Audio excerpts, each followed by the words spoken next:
Hindi rub-out ang naganap na shootout sa pagitan ng mga ahente ng Presidential Anti-Organized Crime Task Force at mga pinaghihinalaang hold-up suspects sa Alabang noong Biyernes.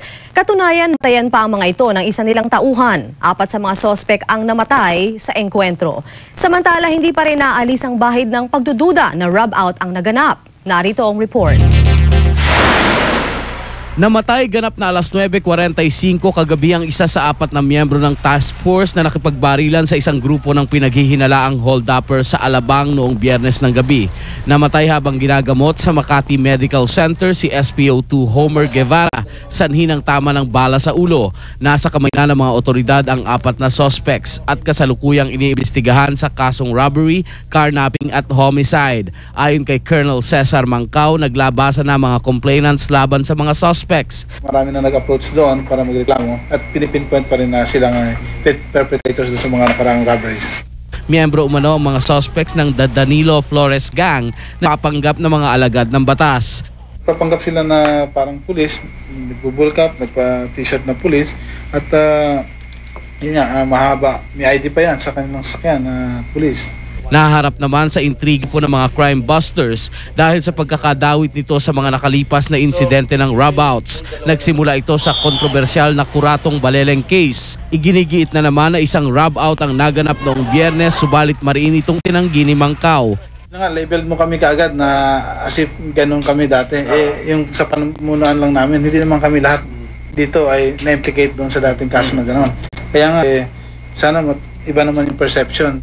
Taliwas sa naunang ulat, hindi lahat ng mga foreign currencies na nagkakahalaga ng 1.4 million pesos ay nabawi nila. Pero hindi umano makatarungan ang pagbintangan sila na ibinulsa ang kakulangan dito. May ganitong issue na hindi nga dumaan sa amin yung pera na yan. Hindi nga kami nakahawak. Sabihin pa, binulsa namin. Hindi naman sila nakapag-account ng mabuti. May discrepancy lang ata sa kanilang records. Iginiit ni Mancao na pareha silang trumabaho. We are seeing to it na talagang dito, puro legitimate to, puro trabaho lang ito at tinaya namin buhay dito para lang maka-accomplish at mabawasan yung mga kriminal na yan. Sa Laguna, walang takot na inatake ng mga pinaghihinalaang miyembro ng New People's Army ang police station sa Santa Maria, Laguna kahapon. Pilit na kinuha ng mga rebelde ang mga baril at ammunition, pati na ang mga uniforme at badges ng mga pulis. Nabaril sa kanang braso si Santa Maria Police Chief Benito Mozo. Agad siyang inilipad sa AFP Medical Center. Kasalukuyang isinasagawa ng operasyon ng gobyerno para matunto ang mga suspects. Inaprubahan ng Malacanang ang 2 linggong suspension sa anumang military operation sa probinsya ng Quezon at Laguna para mabigyang daan ang anumang posibilidad na mapalaya na ang mga bihag na NPA na sina Major Noel Buwan at Police Chief Inspector Abelardo Martin. Subalit tinanggihan ng mga rebelde ang alok ng pamahalaan. At sa aming pagbabalik, lampas sa 500 pinaghihinalaang mangkukulam pinapatay sa India kada taon. At tampok ang musika ng Men in Skirts ng Scotland.